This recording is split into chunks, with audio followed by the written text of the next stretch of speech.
Nisha, you can start. Okay, ma'am. So, good afternoon, everyone, and a very warm welcome to all of you for joining us today for our much awaited webinar on IFS Counselor Empowerment Program by the Fertility Counselors for ART Counseling. So, we are very delighted to have you all here. So, we will be discussing about the PCOS today. So, it is my pleasure to introduce our esteemed teacher, Dr. Piki Sharma ma'am, Saxena ma'am, who will be guiding us through today's session on clinical aspects and long-term metabolic implications of PCOS. Ma'am is Piki Saxena ma'am is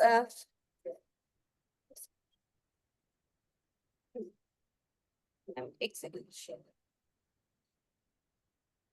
Nisha, the screen is already shared.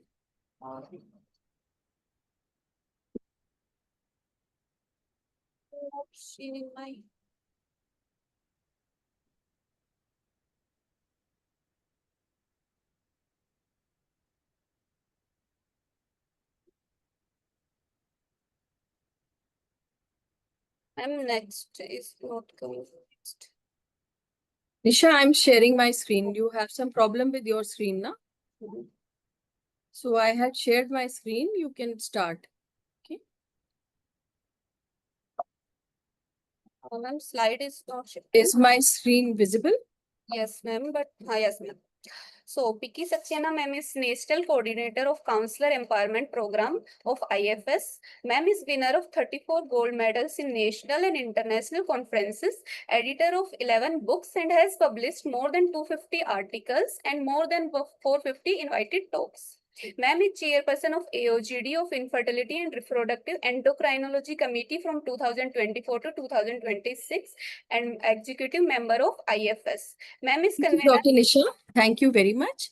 So I welcome you all here for this 7th episode of the Counselor Empowerment Program. Since you all must be aware that after the 2021 ART Assisted Reproductive Technique Art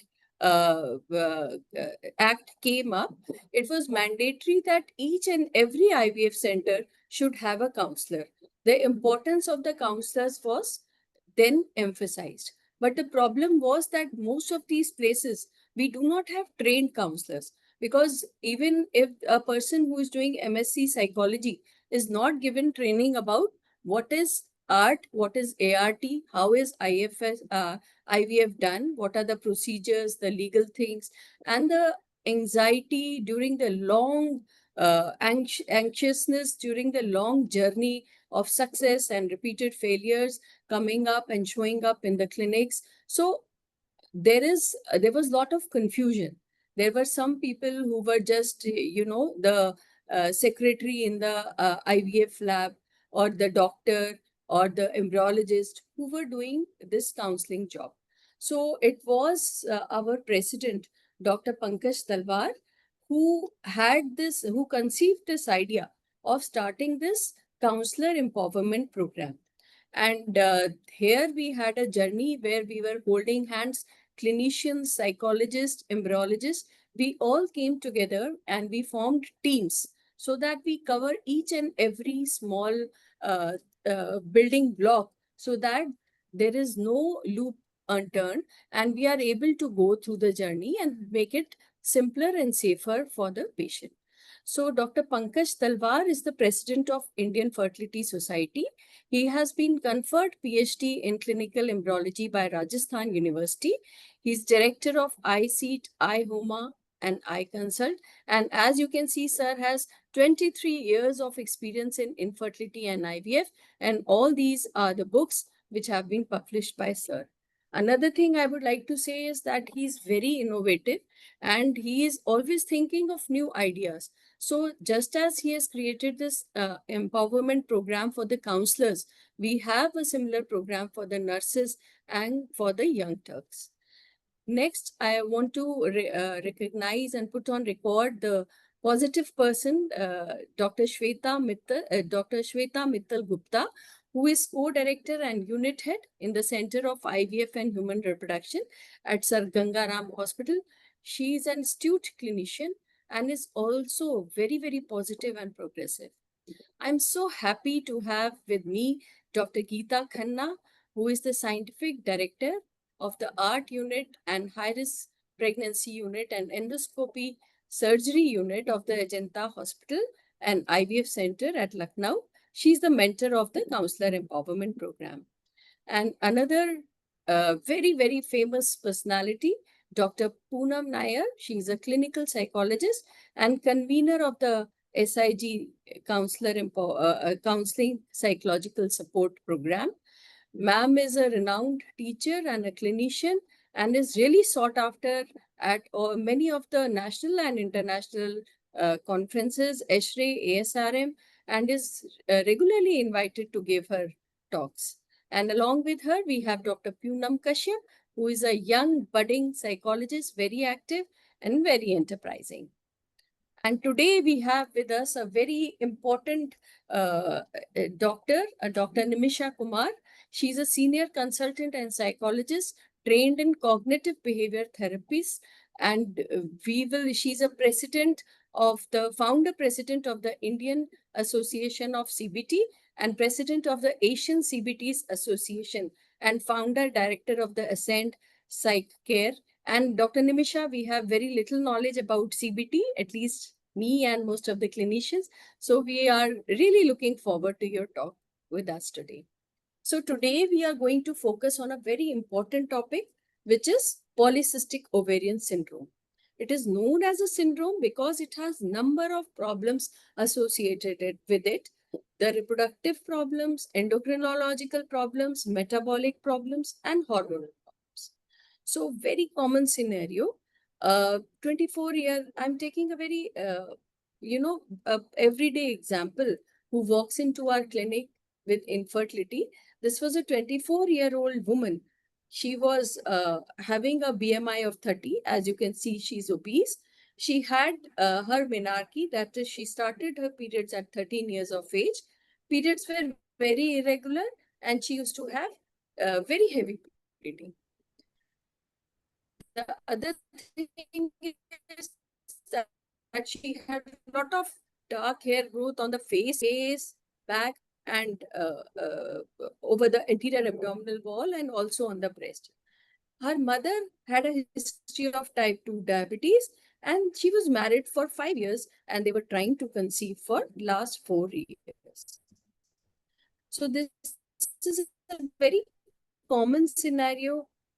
These with irregular cycles, most of them are eating. They are not doing so much of physical exercise. Everyone is using the tab. They are not going to even the libraries. Our medical students are just reading on the tab. They are ordering food, Swiggy, and they are not eating ghar ka khana. So all those things are there. So these girls generally present to the gynecologist or they can go to the dermatologist with lot of hair growth on the face, acne, and sometimes they also have hair loss.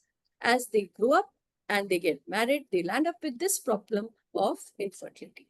The problem is that the follicles are, there are number of follicles, but the follicles are not getting mature. So unless a mature follicles ruptures and ovulation takes place, then the pregnancy cannot occur. So the main problem is that they are having anovulatory infertility. However, with a treatment, they conceive, but they have a higher chance of undergoing either a pregnancy loss or even if they become pregnant, they may develop high blood pressure or gestational diabetes. Along with this, they are obese. So there are certain genetic factors, and then they have this problem of lifestyle disorder. They have disordered eating habits, and there's a vicious cycles. They become obese, then their hormones get more altered.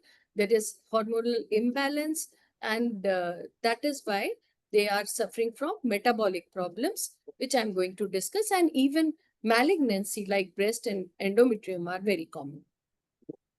So there is a lot of dilemma in diagnosing PCOS because lots of parents are coming to us that their children are, the girls are having bleeding at 9 years, 10 years, 11 years. So if they are having irregular cycles or they are having hyperandrogenemia. So this is the testosterone hormone which is higher in these PCOS girls. So they will either have clinical hirsutism. Hirsutism means more hair growth, or in the when we do a blood test, the hormone testosterone is found to be high. The third thing is ultrasound. In this, you find number of follicles which signify that the AFC, that is the antral follicle count, is very high. There are a number of small follicles which are arranged in the periphery. So when the patients come to us, we take a detailed menstrual history. We ask about diabetes or PCOS or obesity in the parents or in the sisters or masis or in the parental side. And then we look for hirsutism. As you can see, the hair growth here, over the upper lip, over the breast. And this darkish thing, that pigmentation you are seeing on the neck, this is acanthosis nigricans, which is a marker of insulin resistance. So this is acne. So basically what we have to see their weight problem, BMI, waist hip ratio, which is raised. Blood pressure may be altered even in young girls who are coming in their 20s, and they may have impaired glucose tolerance. That is, they are prone to develop diabetes. Along with this, because they are facing so many, physical problems, their looks are not good. Everyone is taunting them. You are gaining so much weight. They develop so much stress, anxiety, depression. Their quality of life decreases. They have sleep problems. They have eating disorders, and they are having body image uh, distortion and low self-esteem. So these are the places where the clinician looks at, and if all these places, if the score is 4 to 6, then we say that she is having hirsutism. So these are the upper lip, this mustache area, the lower chin area, breast area, anterior abdominal wall, near the pubic area, the arms, legs, back, and the sacrum area. So all these things are evaluated. Many of them are coming to us with hair loss. They come to the obstetricians. Sometimes they go to the physician, sometimes the gynecologist. And as you can see, they have alopecia or they have acne. So depending on the amount of comedones or papules or scarring they are having acne also. Then we have to look at their body shape. The best one is the pear shape. When the BMI is more than 0.8, as it rises higher, she will become this red apple one. And they have high BP, deranged lipid profiles, which is seen as triglyceride, HDL, and fasting plasma glucose is high. So this is how we have to evaluate these patients. And we did a study which was published in the Journal of Obs and Gynae of India, where we found that the endocrine and metabolic profile of different phenotypes. These are the 4 phenotypes of PCOS, and we divide them depending on what is the most prominent symptom. And what we found was that all of them were having deranged lipid profile, blood sugars also. You have also must have come across women. Most of them are obese. The girls who are coming to us, they are obese, but some of them are lean also. This was another study where we evaluated the clinical, hormonal, and metabolic assessment in relation to BMI. And what did we find?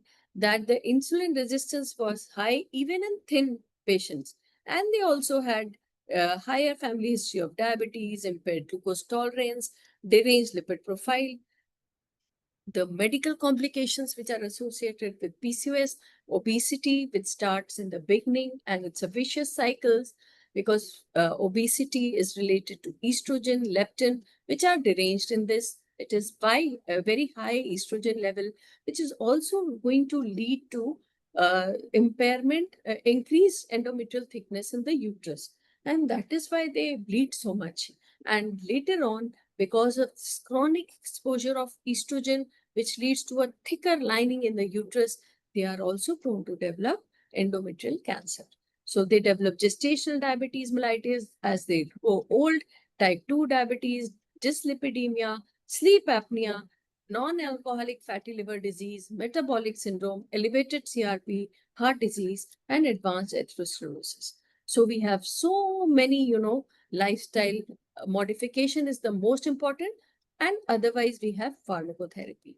But for them to adhere to the treatment, that is to, cultivate the exercise, yoga, stress relieving therapies, diet, and stress management, we need the help of psychologists, and CBT may be helpful.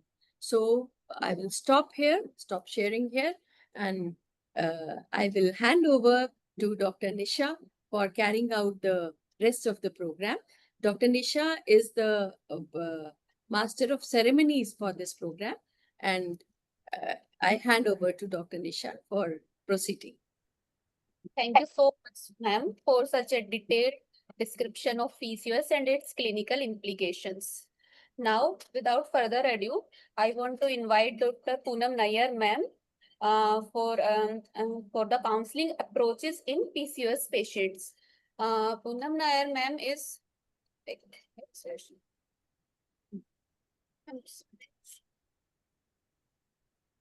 Hello, ma'am. Hello, Dr. Poonam, ma'am. Dr. Geeta, ma'am. Hi, Dr. Poonam Kashyap. Hi, ma'am. Nisha, should I share the screen for you? Yeah, I'll just do the screen share. Huh? I'll start with the Ma'am, आपका 1 minute, we will just like to have your, CV. Okay. Okay, fine. Ma'am is a renowned clinical. Sorry. Okay. Yes. Welcome, ma'am. Ma'am is convener SIG Counseling Psychological Support Group. Ma'am has teaching and research experience of more than 15 years, and ma'am has conducted workshop, presented paper in national IFS and international conferences, essay, ASR on stress, infertility, and counseling. Ma'am is also chairperson for pre-congress workshop on counseling and psychological support at International Conference of IFS. Ma'am has lifetime membership of Indian Fertility Society and also for Behavioral Medicine Society. Ma'am is also member of Scientific Committee, Renewed Committee. Welcome, ma'am. Thank you. And I also want to invite Dr. Poonam Kashyap, ma'am. Ma'am is MA and PhD and has 9 years of working experience at Akansha IVF Center, and ma'am has certificates and licenses of body images and body positivity therapy by Sachi July 2023 to July 2025. Sexual dysfunction, also has experience on sexual dysfunction and trauma informed care therapy. And ma'am also has a paper on ASRM, and ma'am is also lifetime member of Indian Yoga Association. Welcome, Poonam Kashyap, ma'am. are you sharing?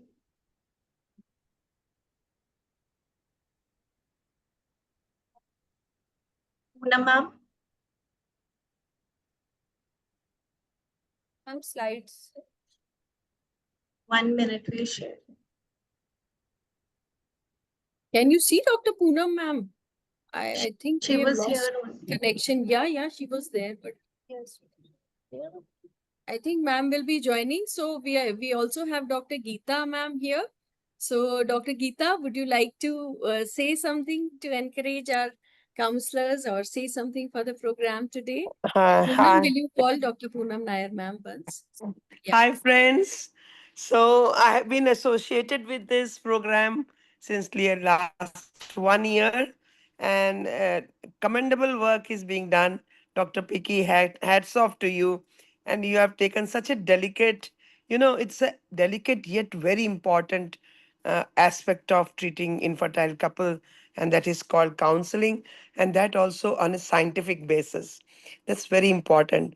So I remember the days when we had a nice, skits being played, and I still remember that. So Yeah, it's we'll do that again, ma'am. We want your yes. participation in that. So Yeah. So I really congratulate you on this Herculean job. It is thank you. difficult, it's difficult, but still very, very interesting. And it's most accepted, very important. Counseling actually, properly counseled couple, even they fail, still they don't lose hope. and they stay with you, and they don't go to other centers if they have been counseled properly. So counseling has a very big importance, that I can say. Chaliye. I think Dr. Poonam ma'am has joined now. The internet connection is a little unstable. I don't know if it's just at my We end. can see you now, ma'am. Yeah, but Can you share the screen? yeah, I just Good evening, ma'am. good evening. Um, Meanwhile, if anybody has any question on the clinical aspect of PCOS, you can ask. is this coming Yes, yes, ma'am. Ma'am, it's visible. Just make it slideshow. out? Slideshow, okay. This is better now. Yes, yes. Yes. I'm first of all really happy the initiative by IFS. Ma'am, your voice is little slow. Can you increase the volume? Okay, Ji, ma'am. actually, I have to speak loudly.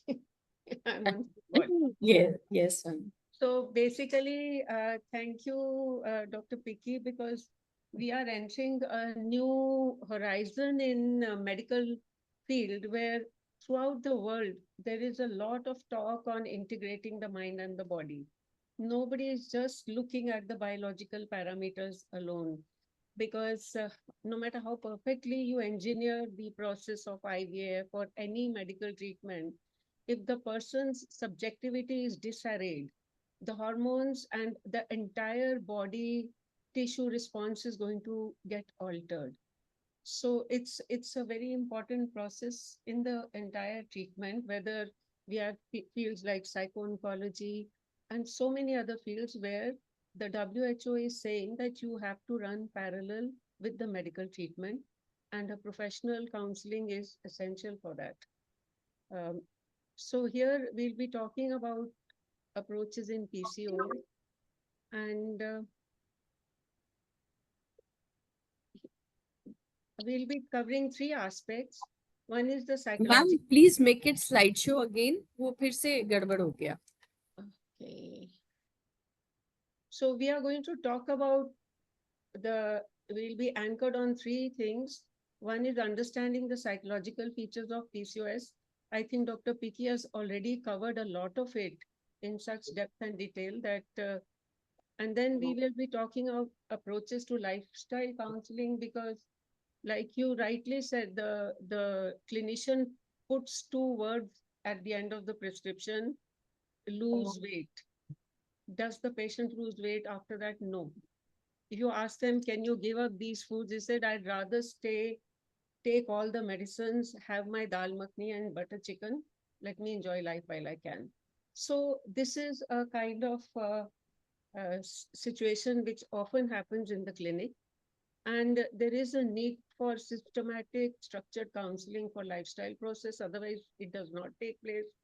And then a very major factor here, the focus of counseling is on the body image distress, where the entire body has become unfeminine, and it creates a lot of problems. So here, Poonam, can you talk? Yes, Yeah. ma'am. So it's an aspect of PCOS that we don't speak out a lot, but the profound psychological effect need to be acknowledged and discussed as a vitally important part of PCOS management. Screening. Screening plays a pivotal role. Administer standardized, valid psychological tests to assess the level of and type of psychological distress, which can be body image, anxiety, depression, and sleep disturbance.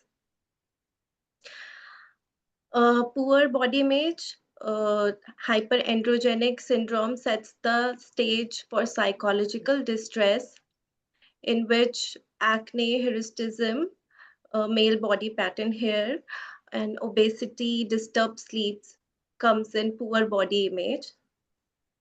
The symptoms are so painful and uncomfortable as they are culturally defined as unfeminine and undesirable. And for female, body image can be a symbol of a social status. and loss of self-esteem results due to poor body image. Further challenges can be feminine identity is there due to heightened risk of infertility, menstrual problems, and miscarriage. So when we talk about body image, it consists of the way people see themselves, view themselves, and their memories, experiences, assumptions, and comparisons about their appearances. It can also include the perception about body's competence or fitness and its biological integrity or health.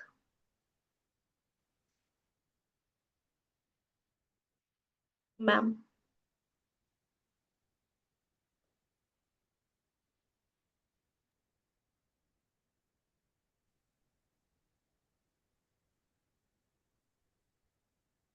Yes, ma'am. I'm losing connection from this side, or it's coming from your end. I don't know. Um, But you are audible and screen is also shareable. Screen is there. Okay, fine. Yes, ma'am. So let me reset my screen because I lost my screen. Just a minute. Ma'am, the Stunker figure rating scale. Yeah, I know. I'm just looking at it here.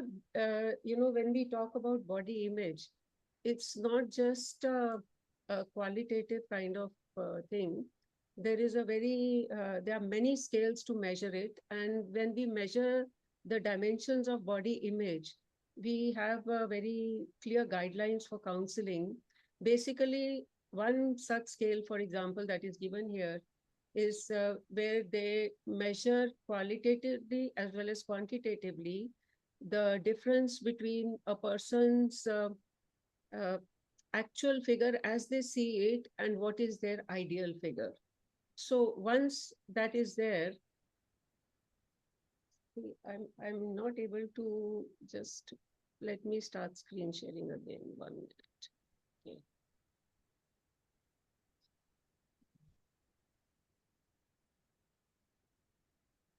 Is the screen moving now? Yes, ma'am.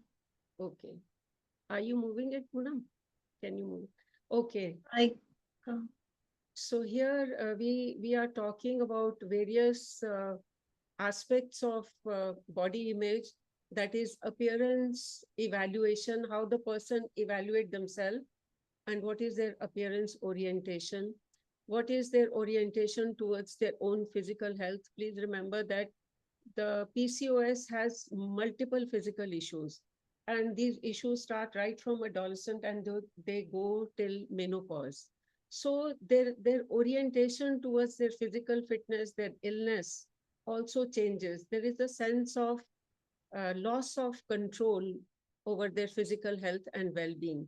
So this is a very interesting data on how we can see clearly women with PCOS, how their evaluation, their health evaluation, fitness evaluation, all takes a toss, and their fitness orientation and health orientation. So that means that although they are unfit, they are not oriented towards doing some corrective things for it. Then there are a lot of fears about future health, which are there in the medically correct also. There are all these problems. And with these fears, the self-efficacy, which is a primary tool of psychological change, also is lost. Now, a very important issue which I think needs to be kept in mind is the sleep disturbance, because sleep is the fundamental restorative function of the entire mind and the body. And besides the internal healing which takes place during sleep, there is a breakdown in terms of information processing, new learning, attention, concentration, and ability to take good decisions. Now, with all this, there is a host of all these problems: depression, anxiety, bipolar, sleep disturbances, eating disorders, schizophrenia, and even autism, which has become associated with PCOS. So it is not just simple depression and anxiety, but it starts folding out into many life areas. And here the pathway is through disturbed body image. And there's a direct pathway also because, despite their body weight and other factors, physical appearance factors, they are still prone to psychological disturbances. Probably there's a vicious cycle that the more stressed they are, the more they become prone to aggravating the PCOS condition just at the hormonal level. So this is where Dr. Pique has already said that with genetic factors, when you combine lifestyle factors, the result is pretty bad. And we have something like this where, where we have, uh, eating obesity, where we have what is called comfort eating, where there is increased weight mass. This is associated with depression. So on the one hand, you might be trying to manage PCOS with medicines. On the other hand, a person is doing all these things, disturbed sleep, not doing exercise, going into depression. So all this is actually going to undo the effect of your medical interventions in a very big way. So the first thing I would like to talk about is the lifestyle modification, which is, which is being considered to be extremely important, and it has been put forward by WHO as as it's been taken up, and they have given guidelines on how the lifestyle modification should be done by the healthcare workers, because it's literally hand in hand with a lot of other diseases as well, not just with PCOS. So here I will be giving a very brief overview of the tips which are given by the WHO. And here we are talking about brief interventions of 3 minutes to 20 minutes per session, and in which the person can be interviewed and guided to take the corrective actions. So here we talk about how the counseling process has to go. That is the manner by which the counselor relates with the client. And the word is motivational interviewing. We are as well as what is called the what of the counseling process, which is what are the areas which must be covered during this time. So here it is called the 5 A's. The WHO has called it the 5 A's. So we'll be talking about the 5 A's. Is you are asking at Ma'am, can you speak little loudly? The audience is saying they can't hear. Okay, Yes, better, better. Okay, I'll come. Just give me a minute. Let me come closer to the mic, and just 1 minute. Is this better? Is this better? There is some disturbance now, ma'am. There is a more disturbance. Okay. Yeah. Okay, let me try to. अभी ठीक था ma'am, इससे अब बोलिए ma'am. हाँ जी. So we are talking about the asking. What are you going to ask the patient? And here, this is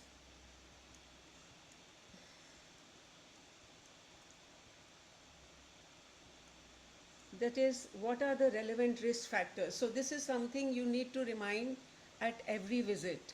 And here, this means spending time with the patient, asking in a friendly and non-judgmental way, keeping the questions simple and non-technical, and keeping a record. For example, you want to ask, how much exercise do you do daily?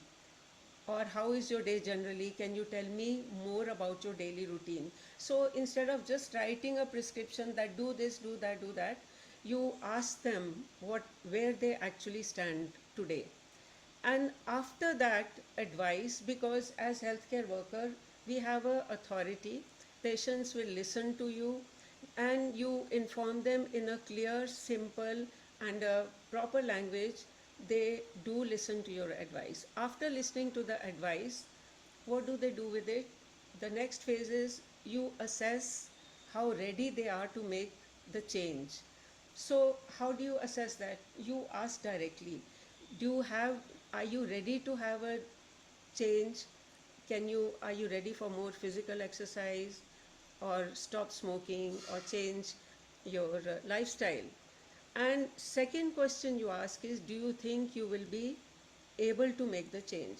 So this requires pacing up with the patient in a very comfortable and gentle way, And remember that we are clear as clinicians or as psychologists about what has to be done, but the patient can be at any of these 5 stages. He can be at pre-contemplation, contemplation. So if you just give like one package which serves all, it's going to fail.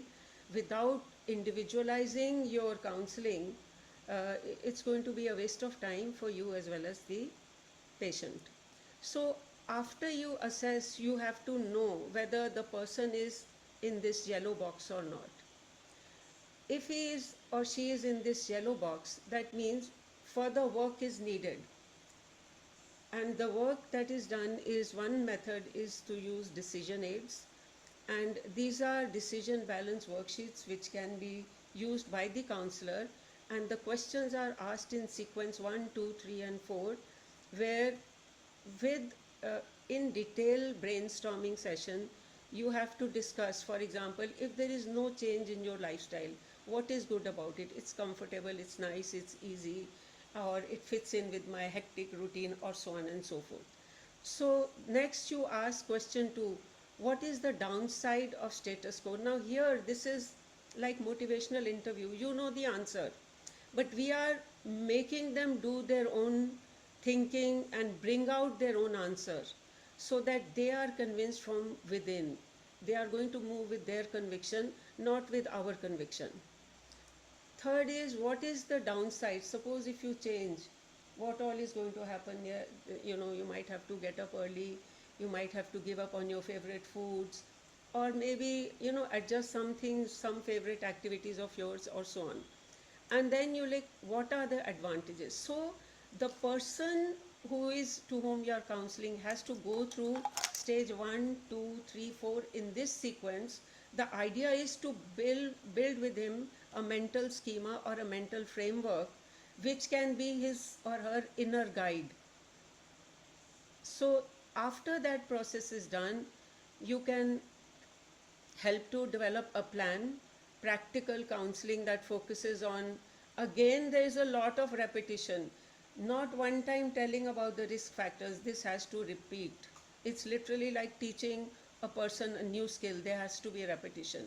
So again, you provide risk factors, you provide other identification of situations where the person is tempted and can relapse, and what are the ways of coping. Then very important, social support from you and from others is very important. You provide encouragement, not saying it's no use talking to you, I told you this is a bad patient, she never or he never listens to me, and so on. That's very discouraging and demoralizing. So there is also sharing of other resources and so on. Then you have to follow up that once they have started activating a lifestyle change, they are going to have problems, they are going to have many relapses. So every time there's going to be a new challenge, a new thing, then again you have to restart and schedule. So this process has to continue till they have made, and every small change is a congratulations to them, and remind them, review them, make them recommit, and link them if you find that they are having a very big difficulty, they need more professional clinical help, you have to help them get it. So this is the basic of lifestyle counseling. Then the other aspect is developing a positive body image while dealing with PCOS. Now here, this is will be covered in CBT in detail, but basically the paradigm is to shift the negative body image, because they overemphasize their physical appearance. They begin to think that they can only be popular, successful, and happy if their body looks in a certain manner. So this is a part of CBT process, and this is a very simple way also of understanding that you make them look at their total life, health, wealth, family, so that this undue unhealthy focus on negative body image, see here the colored part is the whole life, and this is the obsession with the body image. But instead we move them towards a healthier balance. So the body is not perfect, may not be for many years to come, but there are many other life sources. And then another important nowadays, especially with our teenage, with adolescent girls, is this social media, peer group pressures, likes, popularity, following, and so on. So educating them about social media, that how the the reality is different from the projection, and it is what is called a critical use of social media. There are many sites, there are many websites which tell you, okay, this is the person with so many million followings, this is the reality of this person.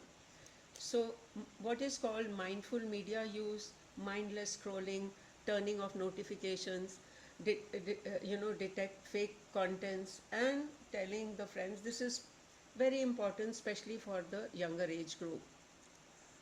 And then you have to build a supportive relationship with your own self, teaching the person self compassion, not trying to be perfect, and building a whole new view of their own selves. So this is where the change has to come from within the client, and it has to be nurtured by us, and then it can be positive and powerful. Thank you. Thank you so much, Poonam Nair ma'am, for giving us detailed insight of importance of various counseling approaches in PCOS in a very detailed and interesting manner. We truly appreciate your time and effort, ma'am.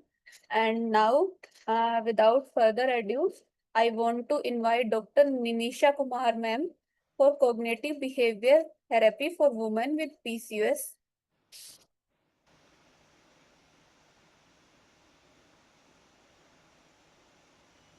Ma'am,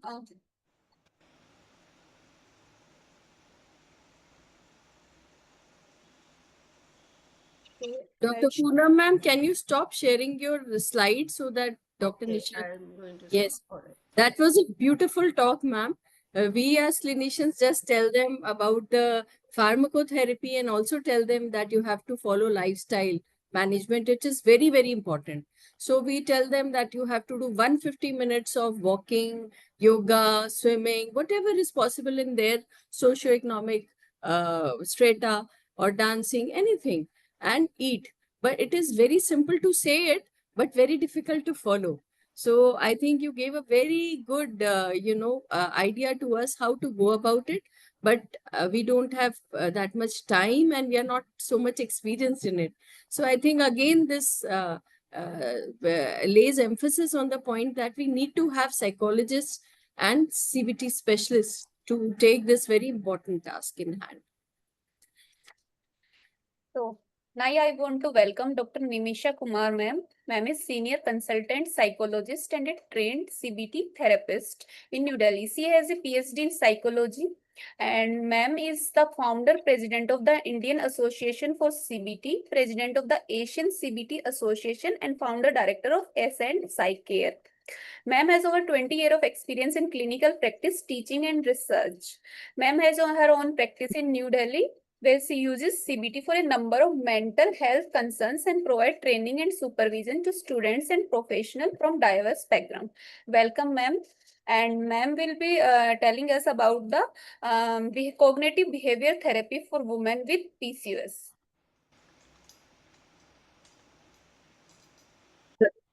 Dr. Nisha, you can stop sharing the slides. And I welcome Dr. Nimisha Kumar. And it's a pleasure to have you with us today, Dr. Nimisha.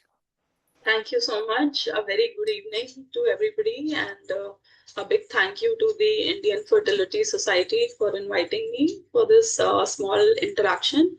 And a big thank you to Dr. Saxena and Madam Nair. She has already covered a lot of what I had to say, but I will just, try and present my perspective with all of you.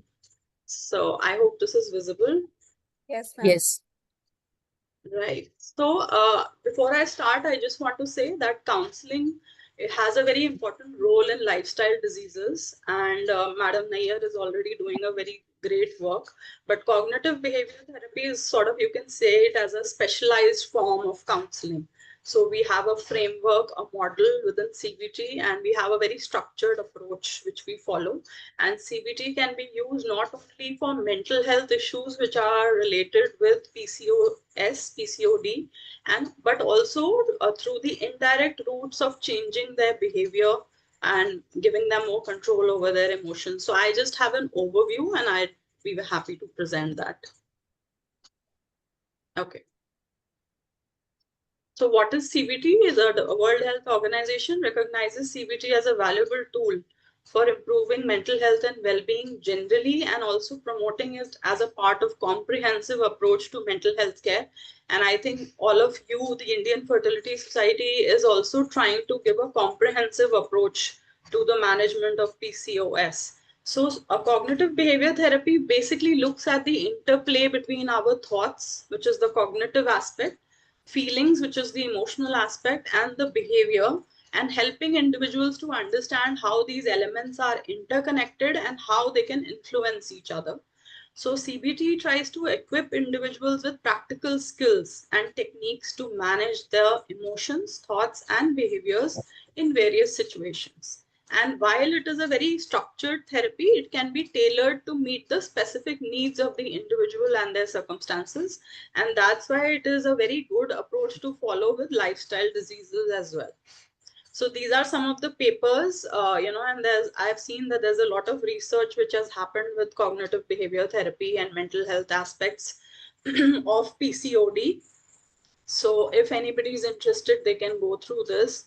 Also, if anybody is interested in details of CBT, they can connect with me later, because here with a very short time, just an overview is possible.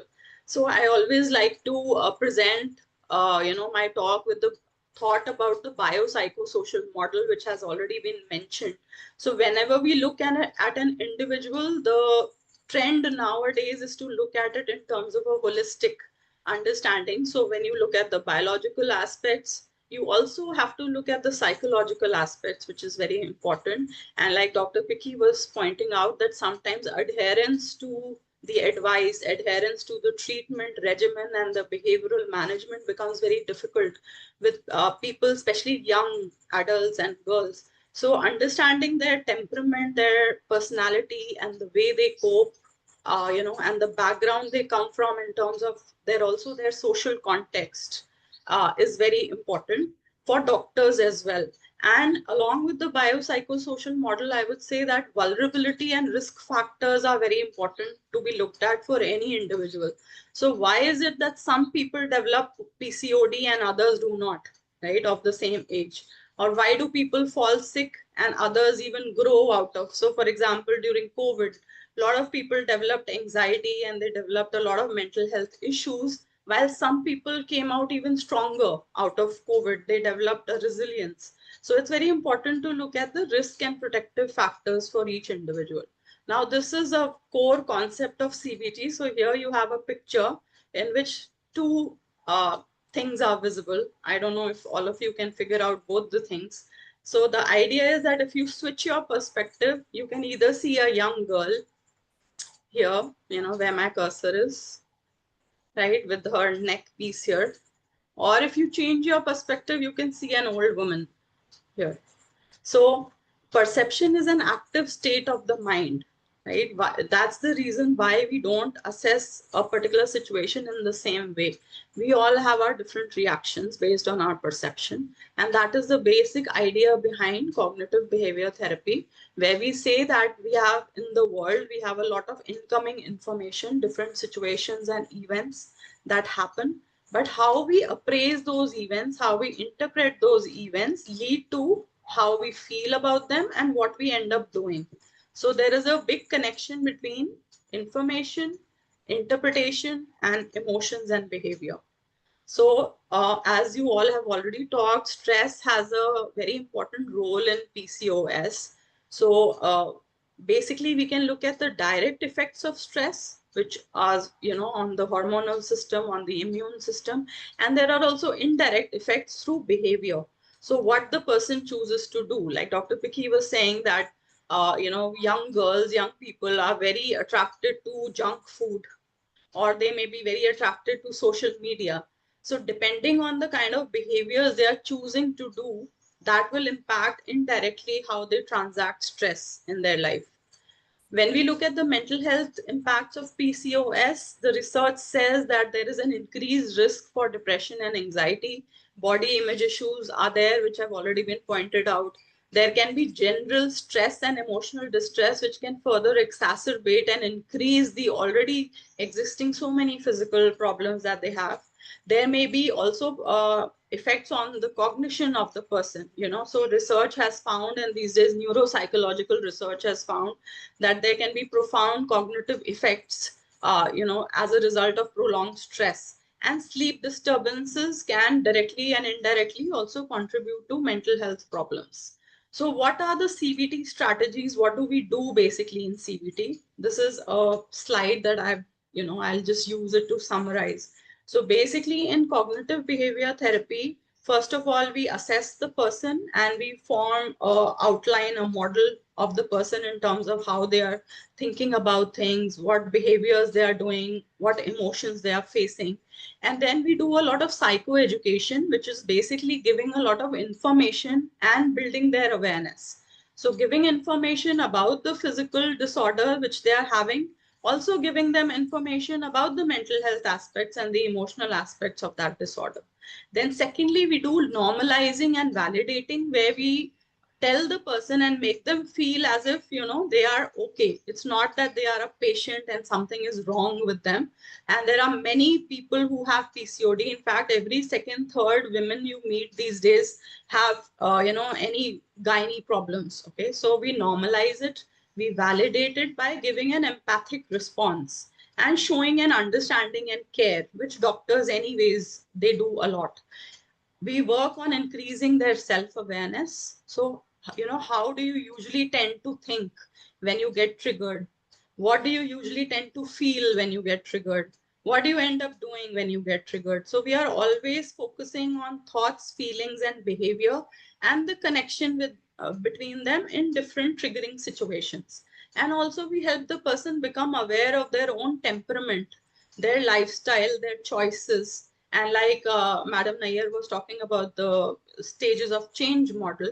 So how ready the person is to bring about behavioral changes in their lifestyle. If they bring about behavioral changes, what are the benefits? If they don't bring about behavioral changes, then what may be the damages, right? So the choice is up to the person. The doctor cannot choose for the person. We can just inform them. So cognitive behavior therapy or counseling is all about creating that readiness towards change, so that they begin to understand the importance of behavioral change and adopt those change producing methods. And most importantly, in CBT, we look at cognitive restructuring, which basically means that how we are able to change the perception of the person. So when you look at the biopsychosocial model, it's not only the person's perception, but also the society's perception and their family's perception. So in India, with girls, there are a lot of beliefs associated with their marriage, with their well-being, with how they are going to cope with their responsibilities. There may be a lot of myths and stigma. So changing perception not only of the central person or the patient, but the people around them. Because even if you change perception of the person and the context remains the same, slowly it leads to burnout and hopelessness. So it's also very important to work on the context. Then emotional regulation skills, we teach them how to understand their emotions and to regulate their emotions. So just like we have a regulator for our fan or the air conditioner, and according to our need, we are able to regulate the temperature. Similarly, we can regulate our own emotional responses. And it's very important to understand that it's not other people and events which are responsible for the way that we are feeling or what we are doing.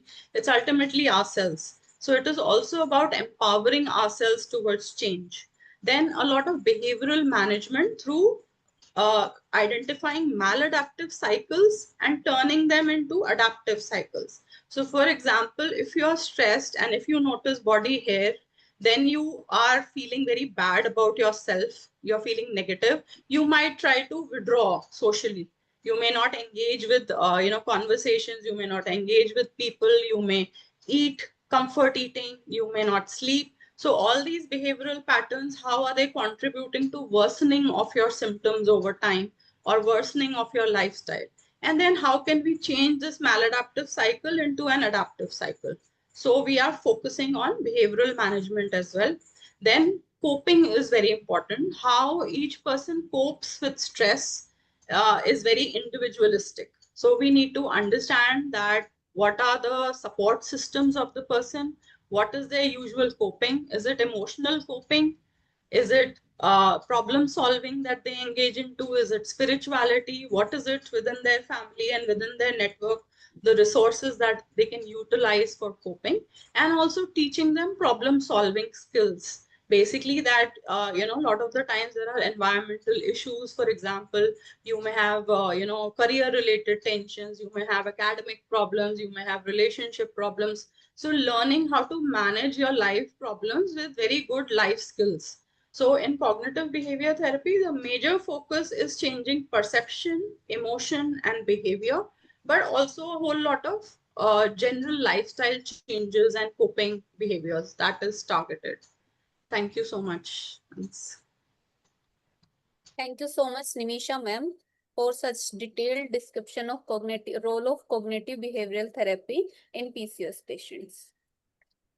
Now, ma'am, Okay, Dr. Nimisha, just wanted to ask how many sessions would you need in your experience to have a behavioral change or change the perception, the readiness to so much of disturbances started coming. How to change the perception of the patient? Can you hear me? No. पिकी ma'am voice clear नहीं है आपकी कैसे हो गया अभी तक तो ठीक था now is it clear No. No ma'am is am I audible now Very ma'am, your voice is slightly blurred. Ma'am एक बार रीजॉइन कर लीजिए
yeah am I audible now Yes, ma'am. Okay, so Dr. Nimisha, I was just wanting to know that how many sessions do you need for changing the perception, readiness to undergo treatment, what Madam was saying, Dr. Nair, and you also emphasize the same. The person should be ready to, agree to do the treatment and undergo the thing. And how much time do you need? How many sessions do you need for such a the CBT? So Dr. Picky, the CBT is a very flexible approach which can be utilized by doctors, by gynecologists within their practice. So even within a single session, 10 minutes, 15 minutes, you can at least create that awareness and put in the seed, of change, even within 10, 15 minutes. But it also depends on person to person. So supposing you have a person with PCOS and you also realize that they are going through anxiety or depression, right? So it depends whether you're just counseling them for lifestyle change or there is an identifiable disorder, which is a mental health disorder, which is there. If there is a coexisting comorbid disorder, then those sessions will need to be more. But in average in CBT for mild to moderate problems, we have 6 to 12 sessions. And each session can be 30 minutes, 45 minutes, depending on the time that is available to the doctor and the patient. And it can be incorporated into their general whole lifestyle approach. So a cognitive behavior therapy is such that it can be tailored into the requirements of the particular person. But once a week, a half an hour or a 40-minute session can actually provide a lot of change and empowerment for the person, because such a patients feel hopeless, they feel dejected, and they feel, that we are a victim, we are a patient. So that mindset needs to change into an empowerment that I can create change in my life, basically. So it is useful for doctors also, it is useful for patients also. Okay. And I think the Dr. Nair ma'am made a very important point that it has to be emphasized in each and every sitting, especially in IVF when they are going to come with us and they have to take regular injections, ultrasounds, timed intercourse, all those things are there and they have failures and all. So it has to be emphasized in each and every visit that how important it is, what are the benefits, what are the risks. So I think that was very, very important. And I would request if anybody wants to make any statement or ask any questions from the expert, Dr. Nair or Dr. Kumar or Dr. Kashyap. I just want to add one more thing here, Dr. Pikki, if you would allow me, that Yeah. counseling is quite a general approach. And the problem with counseling is that if there are 10 counselors who are working, it is difficult usually to find out what actually they are doing in the session, because everybody has their own style of working and the techniques and the approaches that they use. So in India, we have a lot of eclectic approach where it's a mixed approach from different schools of psychology. But cognitive behavioral therapy is based in the cognitive behavioral school of psychology, and it is a specialized way of looking at a problem and a structured way. So if you have 10 CBT therapists, 80-90% you will know what all of them are doing. So it will be a standardized approach. So this lends itself to research, it lends itself to training, although counseling may become very difficult because it's very subjective. And counseling is a precursor to CBT. Once you have counseling, you can get into Okay. CBT as a more specialized approach. Okay. All right. And can CBT be done online or it can be, you have to come in person for CBT? No, we do online, we do telephonic, we do offline, we even Can do be done telephonically also. And is it that telephonically also. effective if you do telephonically? I'd mean, like to comment on that because there was a big debate by Yes, the ma'am. Australian Society on online versus offline, and a lot of data neuro brain imaging was done. The difference between online and offline counseling. I think Okay. online counseling may be okay with mild problems, but when we are dealing with such a heavy issue like getting a person to change their sleeping, waking, eating food, and everything, the emotional connect also, and even in CBT, without empathy, without relationship, the foundation is missing of change. I mean, it just becomes a like academic activity otherwise, you know. So I really think now this eclectic Ma'am, so next session, we can have a debate or we can have your thoughts about online and physical psychotherapy or whatever. You had told me about this, so I think it's very, very important that we discuss the pros and the cons of both the situations. yeah, It will be very interesting. yeah, because the human brain is actually not evolved to take up non-verbal cues from the virtual mode. That was the conclusion. And this was Okay. a 2023 study from Yale, where they did a in-depth neuroimaging of all the parameters, the eye scanning, and the brain activity is completely different in online and offline. You know, it's the social cognition does not take place so well in online mode. I mean, but in certain simpler hybrid is ideally recommended because Yeah. online is convenient. It is going to be there. Online shopping, online banking. So online counseling has to be there, but there has to be training for it. There has to be a way to align the camera so there's eye contact is proper and all those things. So there's now training for virtual counseling.